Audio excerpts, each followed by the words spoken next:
SSVGR news కి స్వాగతం.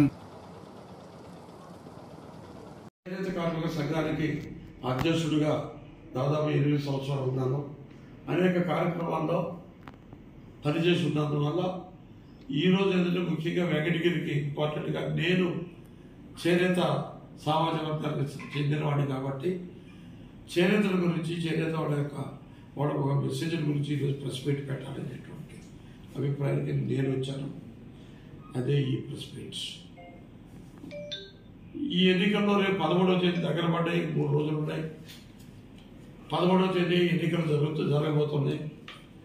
హోరాహారీగా జరిగేటువంటి ఎన్నికల్లో మరి జగన్మోహన్ రెడ్డికి చంద్రబాబు నాయుడికి ఫైట్ అనాలా, లేక వైఎస్ఆర్సీపీకి తెలుగుదేశానికి ఫైట్ అనాలా అనేటువంటి సందిగ్ధంలో జరుగుతున్నది. ఒక విధంగా చెప్పాలంటే ఇవి జగన్మోహన్ రెడ్డికి తెలుగుదేశం పార్టీకి జరిగేటటువంటి ఎన్నికలని నేను భావిస్తున్నా. ఈ ఎన్నికల్లో రాష్ట్రం అంతా కానీ ఇక్కడ పర్టికులర్గా వెంకటగిరిలో కానీ చేనేత కార్మికులు చాలా చేనేత కార్మికులకి చేనేత వర్గాలకి ఎలాంటి మాటలు ఒట్టి మాటలే కానీ ఏ పరిస్థితుల్లోనూ సరైనటువంటి న్యాయం జరగడం లేదు అనేటటువంటిది చెప్పక తప్పదు.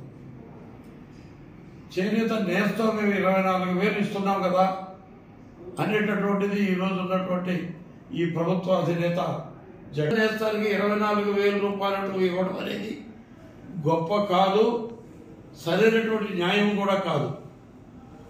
చేనేత వర్గాలకి ప్రభుత్వాలు మొట్టమొదటి నుంచి కూడా ఎన్నో సబ్సిడీలు ఇచ్చారు, మార్జిన్ మనీలు ఇచ్చారు.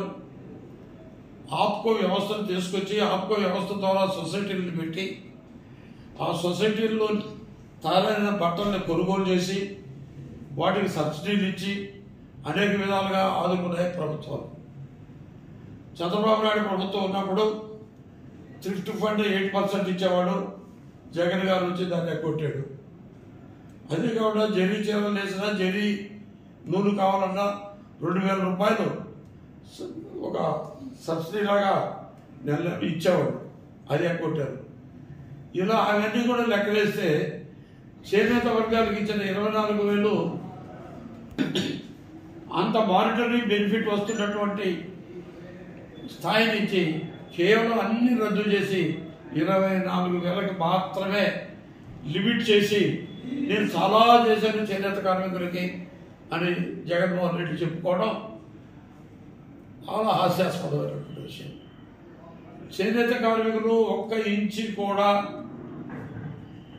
అభివృద్ధికి వచ్చి పెద్దగా చేనేత కార్మికులు భరోసా తీసుకొని డెవలప్ అయినటువంటి స్థితి ఎక్కడా లేదు.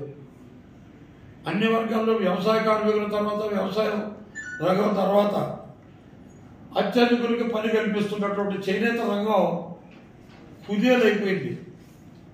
దాన్ని మళ్ళీ చంద్రబాబు నాయుడు ప్రభుత్వం వస్తే తిరిగి పుంజుకుంటుందనే ఆశతో చేనేత కార్మికులంతా ఉన్నారు.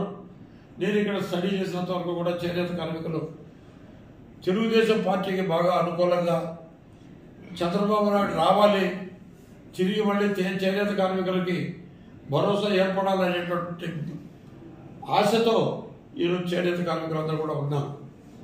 60-70% తెలుగుదేశానికి ఉన్న 20-30% ఉన్నారు. వాళ్ళని అభ్యర్థిస్తున్నాడే. మీరు కూడా అర్థం చేసుకోండి, మీరు సరిగా అండర్స్టాండ్ చేసుకొని అర్థం చేసుకొని వైఎస్ఆర్ పార్టీ యొక్క నైజాన్ని మీరు తెలుసుకోండి. జగన్మోహన్ రెడ్డి యొక్క నైజాన్ని అర్థం చేసుకోండి. జగన్మోహన్ రెడ్డి హార్ట్ఫుల్గా ఆయన బుద్ధిపూర్వకంగా ఏ ఒక్క సంక్షేమ పథకాన్ని అమలు చేసి ఎరగడు. ఈ సంక్షేమం సంక్షేమం సంక్షేమం అని పొద్దున్న లేచి ఊదరగొడుతున్నాడు.